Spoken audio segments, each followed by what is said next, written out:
Never been a cooler guy than Steve McQueen. And, Right. when I grow up, I want to dress like my brother Scott. I mean, that guy He is dresses cool, hand Luke. He's Yeah. cool. And yet the excitement, the thrill of being the race car driver and being his own man and that kind of thing. I actually have a painting in my office that I commissioned of a scene of Le Mans. Really? In my office, yeah. It's one of the racing scenes. I don't know if you've ever seen it. I don't think I have. So tell me why that speaks to you, that scene.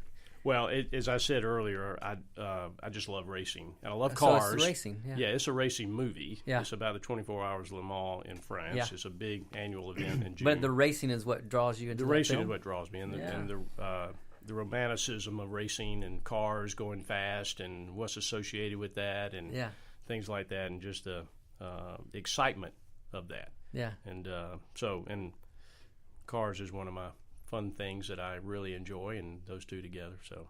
So if you had to pick one film out of your top 10, and you were trying to explain Jesus to people. I have to go back to Kill a Mockingbird because I think of the scripture, what you do for the least of these, you do for me, when Christ said that. And so he's clearly standing up for the least of these from the standpoint of being able to do for themselves. Yeah. And not looking really to get anything out of it other than just to love that person and to help them and to do right. That's good. And Brian, which one would you pick if you had to explain the gospel with just one film? I'll probably pick Les Mis on explaining the gospel just because there's so many themes that you could weave a whole sermon series on the many themes within Les Mis that tugs on your emotions and yet seeking to understand the difference that the Lord can make in a person's life. Yeah. And a dramatically changed life that then changes other people's lives in the process. That's great. All right, last question. You ready? And you're going to answer it for each other. And again, you can choose not to answer it, but I've asked this question of everyone, so just so you know that. So you're not a commercial real estate guy anymore.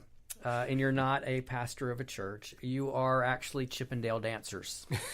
Oh, my goodness. And you have to choose out of your titles of each other's top 10 what you would give your brother as their Chippendale dancer name. So you have to choose Scotland's... titles? Yeah, out of his titles of his movies, you have to give Scotland his Chippendale name. Which one would you give him? That's really tough. Oh, I've got one, for sure. Well, I would narrow Scott down to Cool Hand Luke or Steve McQueen's movie, but that neither one would state what a fine man Scott is. I mean, he is a fine man and a much better man than those two guys, but still...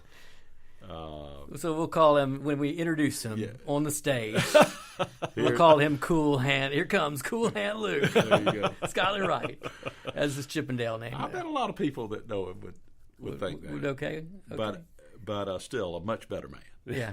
All right. So, Scotland, you get your turn. Well, the one I seem to gravitate toward the most is Gladiator. Oh, wow. That's courageous, strong, willing to put himself out front. Gladiator. That's a good Chippendale dancer name, I think. I'm glad you didn't say Driving Miss Daisy. I'm flattered by Scott saying that. I just still have a hard time understanding the Chippendale I'm not sure I dancer. get that. I'm having a hard time picturing this. For one thing, with my bill, it would be the comedy act. Right. If I were in that role. You saw Chris Farley when he did the Chippendale. That would be me. Yeah. All right. Well, thank you guys for being here today. Yes. Thank you. Thanks for joining us for Real Conversations. If you happen to be in the Atlanta area and would like to explore what your top 10 movies say about you, you can get real by going to realexperiences.com and book an experience. You can also follow us on Facebook and Twitter at Real by Art Within.